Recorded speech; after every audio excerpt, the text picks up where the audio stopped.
اور اس اسٹیج کے اوپر ایک خاص کرسی موجود تھی، اور اس کرسی کے اوپر وہ فرما تھے، اور وہ بھی اس منظر کو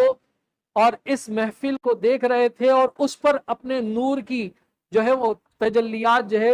نور جو ہے وہ اس کو نچھاور کر رہے تھے پتیوں کو۔ کہتے ہیں کہ جیسے وہ پتیاں پھینکتے تھے محفل کے جو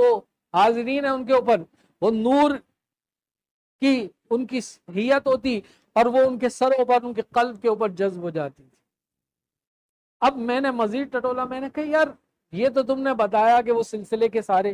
بزرگ تھے، وہ جو اوپر کرسی کے اوپر تشریف فرما تھے وہ کون تھے؟ کہا کہ میاں حضور دامت برکات قدسیہ سے انتہائی محبت اور پیار کرنے والے وہ بزرگ، میاں حضور سے کو بہت چاہنے والے وہ بزرگ، اور میاں حضور دامت برکات قدسیہ کے اوپر خصوصی نظر عنایت ان بزرگ کی۔ میں نے پوچھا وہ کون تھے؟ کہا کہ وہ حضور سیدی غوث العظم شیخ عبد القادر جیلانی قدس سرہ، سارے اولیاء اللہ کے سردار،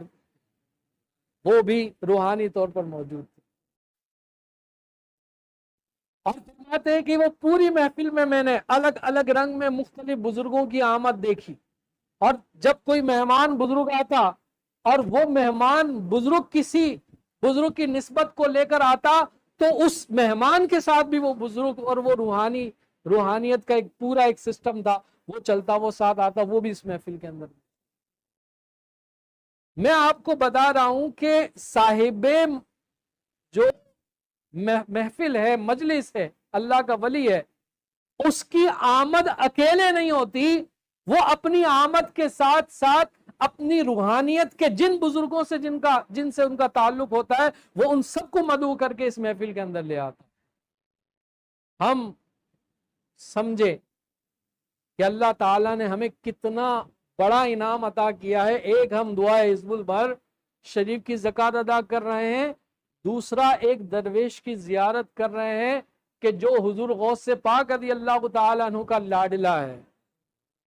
میں یہی کہوں گا، غوث پاک رضی اللہ تعالیٰ عنہ کا لاڈلا ہے، اور ایسا لاڈلا ہے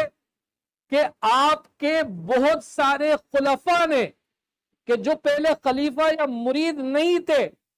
انہوں نے حضور سید غوث پاک رضی اللہ تعالی عنہ سے درخواست کی، عرض کی